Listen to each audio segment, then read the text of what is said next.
Hello again, and welcome to Module 22, Business Development and Professional Practice.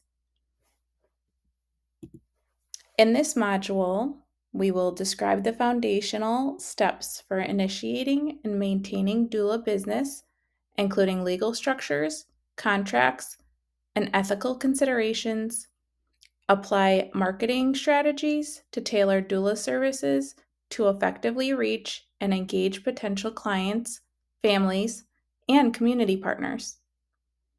We will demonstrate professional skills and networking, communication, and cultural humility that support sustainable business growth and equitable client relationships. We also will develop a personal professional development plan that integrates ongoing learning, self reflection, and goal setting for long term success as a doula entrepreneur. Lastly, we'll evaluate strategies for balancing entrepreneurship with client centered care, ensuring both business sustainability and professional integrity are both kept. You might be asking yourself why I have such an interest in this module. I bring both a personal and professional experience to this topic. I have owned a small business for the last 5 years, which focuses on supporting families, mothers, and children. I'm a certified health coach and a certified yoga and mindfulness instructor, both specializing in prenatal, postnatal, and children's wellness. In addition to this background, I also serve as the internship coordinator at Goodwin University, and within that role, I help students strengthen their skills in professional development, networking communication, professionalism, and cultural humility, many of the topics that we will cover today.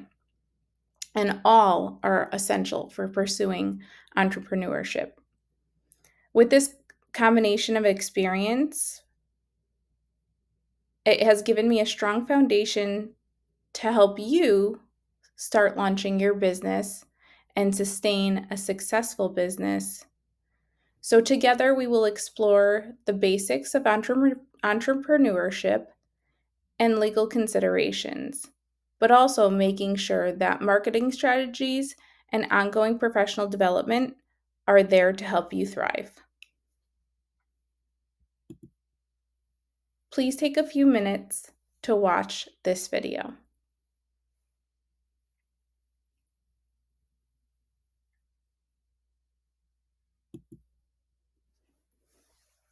So, after watching the video, I'm wondering if you're asking,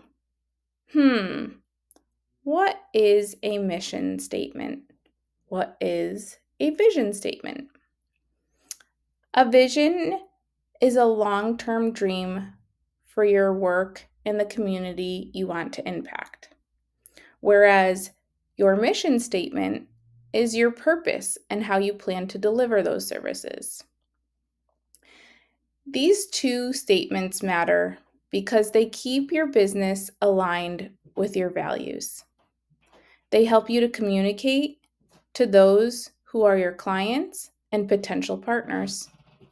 They also help to guide decisions when opportunities or challenges may come up. For example, my mission statement for my small business is my mission is to empower families through every stage of parenthood by providing holistic support that blends health coaching, yoga, and mindfulness practices. I strive to create an inclusive, nurturing space where mothers, children, and families can build resistance, well being, and connection. Other mission and vision statements include these might be more doula centric for you. a vision statement to create a birth justice model where every birthing person in Hartford has access to culturally safe and loving birth support.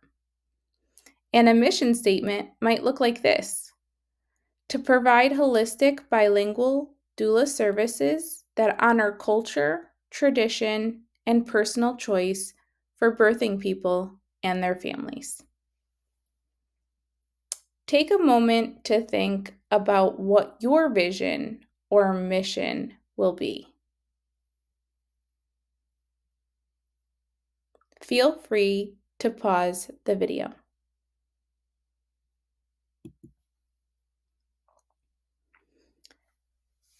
So, we have just gone over your why, the reason why you wanted to start the doula business.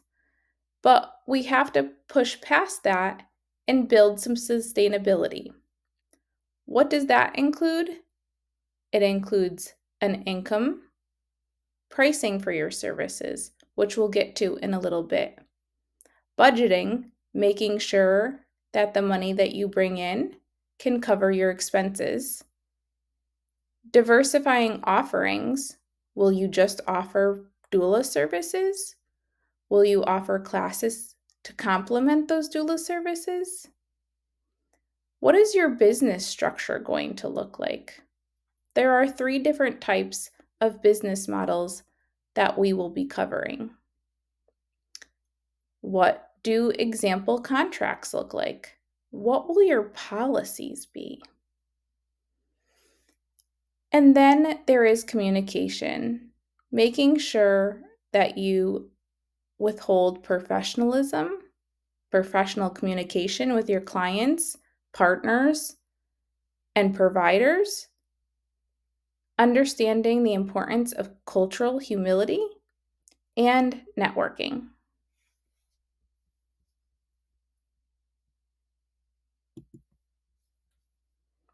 Here are a list of several services that can complement your doula business.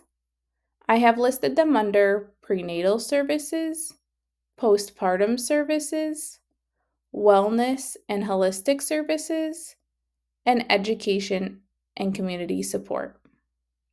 Please feel free to pause here and read through them. Which ones speak to you?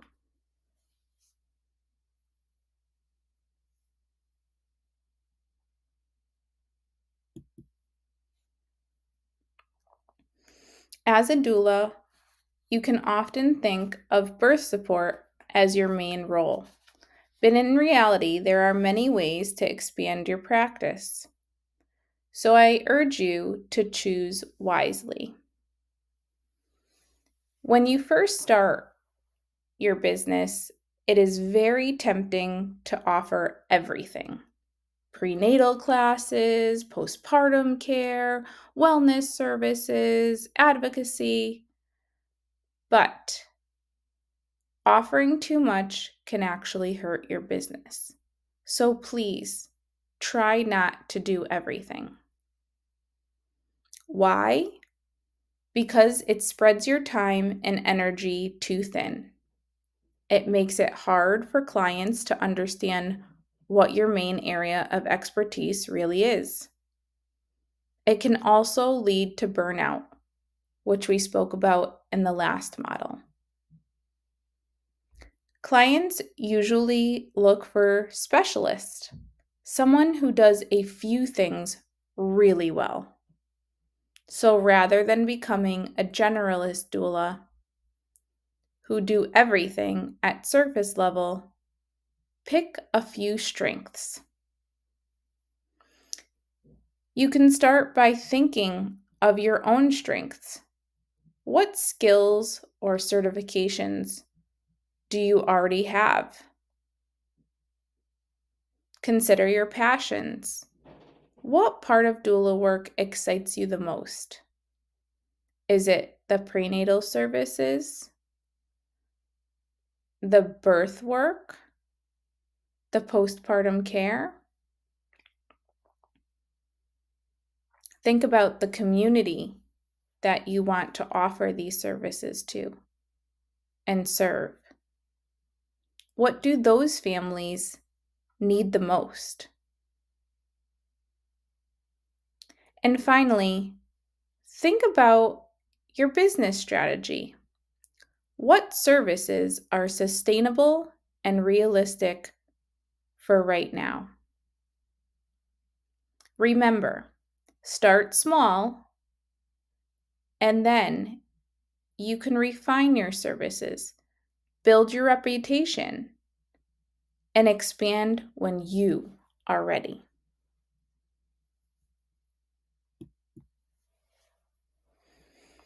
What to consider when setting your prices. So, you don't want to set your prices too high because that will turn away people without even reaching out to you. They might visit your website and see that your prices are out of range and not even try to contact you. So, I urge you to research what doulas in your area are already charging. Then, based off your training and experience, is there any other certifications or skills or years of knowledge and education that you have? You can base your prices off of that as well. You can possibly think about offering packages. Maybe a package that includes prenatal visits, a certain amount of visits, the actual birth experience, and then 2 follow-up postpartum visits or smaller visits, and possibly customizable packages that meet each family's needs. You can also offer a sliding scale or equity pricing to make your services more accessible without undervaluing your work. Maybe a few reduced fee clients with a balance of full rate clients. Also, be clear, professional, and avoid apologizing for your prices. You are a business and you have value.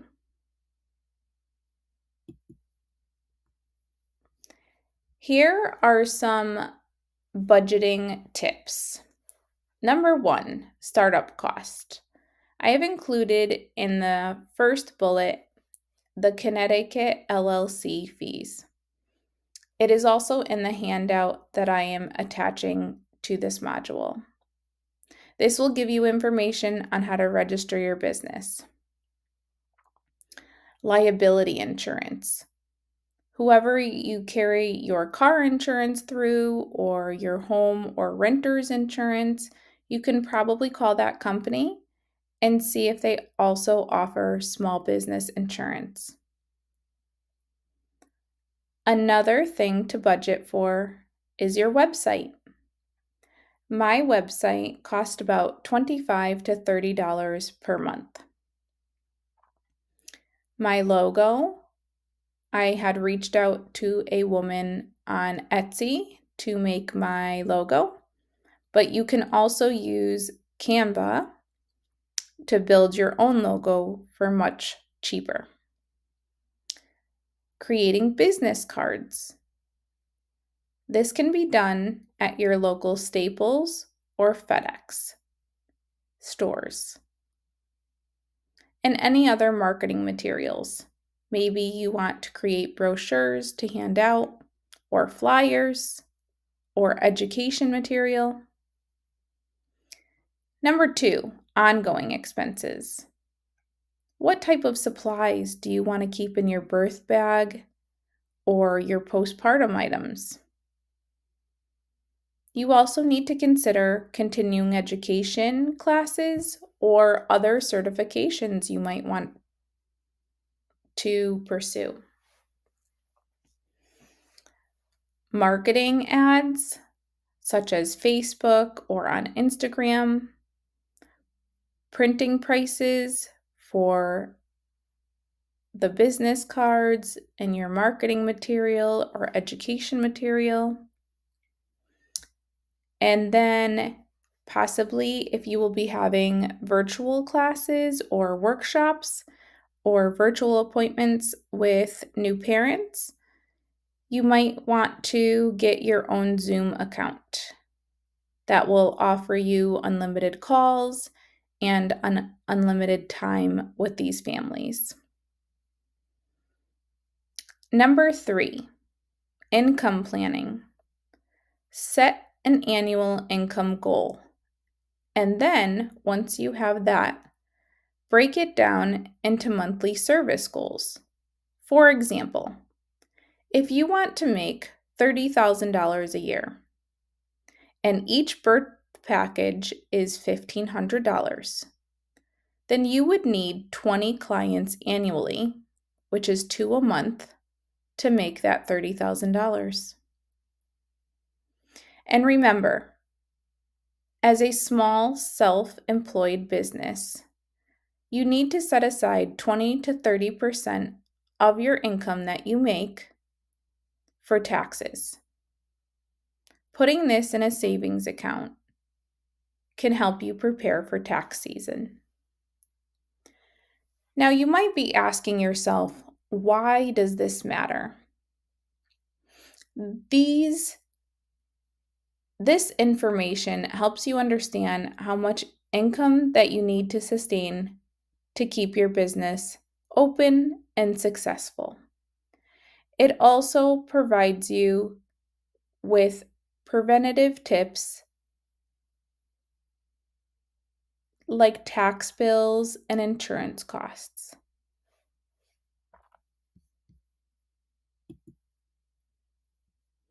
The first business model that we will talk about is sole proprietorship. What is it? It is when you are the business. There is no legal separation between you and your business. So for me, it is the Nourish Mind Wellness. It is Heather Jimenez doing business as the Nourish Mind Wellness. What are the pros about this business model? It is the easiest and least expensive to set up. You have full control of your decision making, and the tax filing is simple. You report the amount that you earned on your personal tax returns. The cons of this business model: unlimited personal liability. If something goes wrong, such as a lawsuit or debt, your personal assets can be at risk, such as your car, your house, savings accounts. It may or may not feel less professional to clients compared to an LLC. And it is also harder to raise funds or expand. I did this at the beginning of my business when I wasn't quite sure if it was going to become anything much larger. You have to do what's best for you.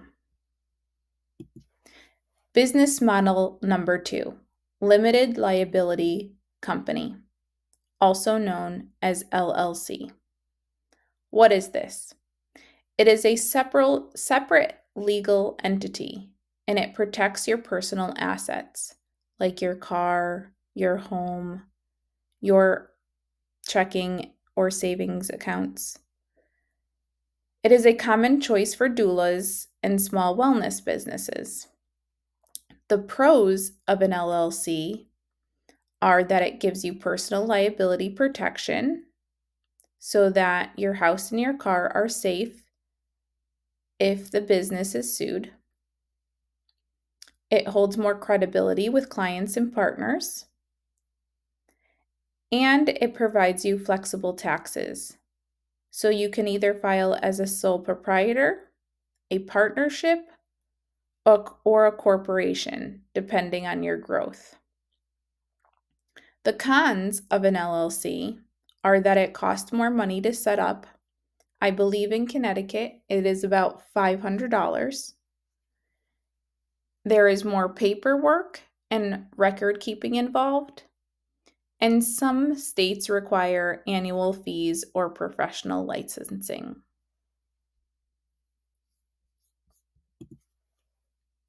The third business model is a partnership. This is where two or more people share the ownership of the business, the profits that are made, and the responsibilities. The pros of a partnership are that there is shared workload, shared skills, and financial investment. That it's easier to expand services. Each partner brings their own unique strengths. So say you are the doula in the business and you partner with a pre and postnatal yoga teacher, then you will both be bringing your own unique strengths to that business. And the last pro is that you can feel supportive. You're not alone in this business. The cons of a partnership are that there is shared liability. If your partner makes a mistake, you are also legally responsible as well. There's potential for disagreements or conflict over money, roles, the division of responsibilities, or the vision if your business continues to grow. And lastly, it requires a strong, clear partnership agreement to avoid misunderstanding and protect your business. So, the takeaways here are that sole proprietorship is simple, but there are higher personal risks. LLC has the most protection and credibility, and it is common for doulas who want to look professional and grow. In partnership, it is great if you trust your partner and have a clear written agreement, but riskier if not managed well.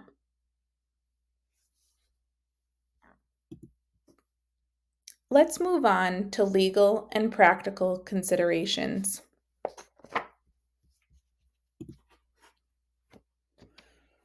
In Connecticut, we now have legal recognition of doulas.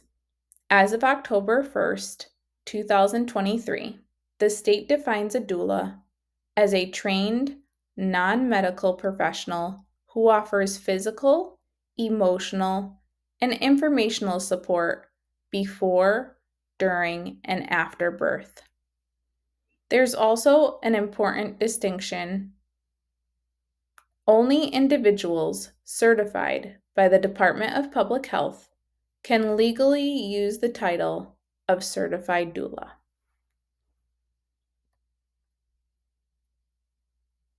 If you do not have the certification, you can still practice.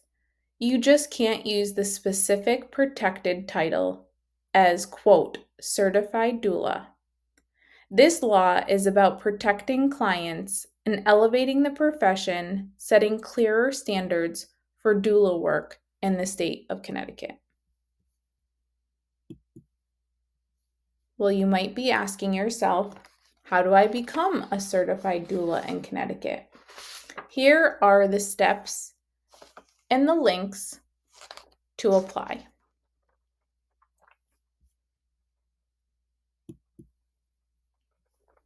The Department of Public Health holds regulatory authority and can take discipline action, including suspending or revoking certification for issues such as fraud, deceit, or incompetence, aiding in unlicensed use of the certified doula title, or impairment by illness or substance abuse.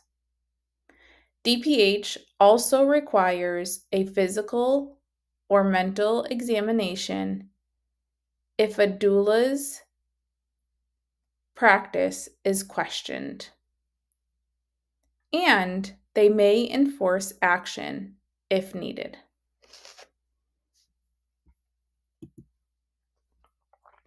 Another big change in Connecticut is the Medicaid reimbursement. Starting January 1, 2025, licensed doulas can bill Medicaid under the state's maternity care bundle. Here's what that means. Doulas must be certified by the Department of Public Health and go through successful enrollment, as we've seen on this past page. They also need a referral from a licensed provider, like a midwife or physician, in order for services to qualify. The reimbursement covers care from pregnancy all the way through 12 months postpartum, and it specifically values non-medical, culturally informed, and emotional support. This is a huge step for equity. It means more families will have access to doula care, and it integrates us more directly into the healthcare system, which is great for new moms.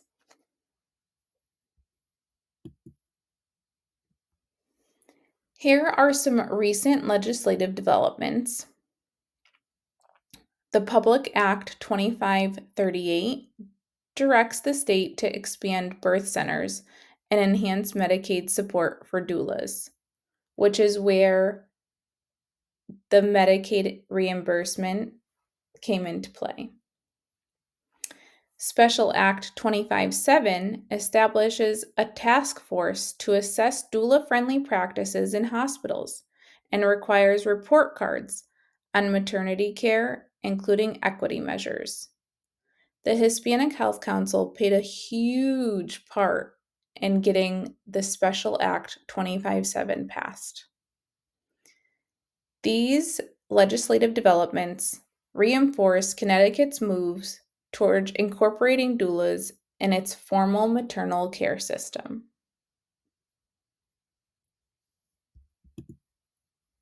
Please feel free to reach out with any questions that you might have on this module. For your final project, you are to develop a professional business plan. To make your proposal really strong, you'll want to add some detail. If you plan to offer workshops, what topics will you cover? What's your target audience? Maybe you want to focus on teen parents or Spanish-speaking only families or LGBTQ plus communities. How do you plan to market yourself? Through social media, handing out flyers in your community, partnerships with organizations that also serve birthing people. Think about your fee structure. Will you offer packages? Include the sliding scale pricing we talked about? Bundle your services to make it more affordable? And finally, community partnerships. Who will you collaborate with? Maybe WIC programs that service mothers and children? Hospitals? Mental health centers? Partnerships really help to build credibility and make your work more sustainable.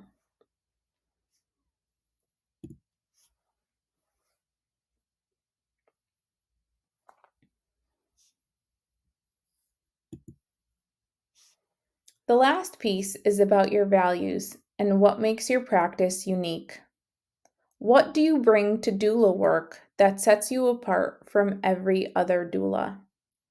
What's your special approach or philosophy? You'll also outline your professional development plan. How will you keep learning? Maybe through CEUs, continuing education units, attending maternal health conferences, seeking out doula mentorship, or any specialized training that you might be interested in that complements your doula practice. For the project itself, you will choose your presentation format. You might do slides or create a poster board, make a booklet. The point is to present in a way that feels authentic to you. Presentations will be short, around 7 to 10 minutes, followed by supportive feedback. This is not about perfection. It's about practicing how to articulate your vision as a doula entrepreneur. Thank you.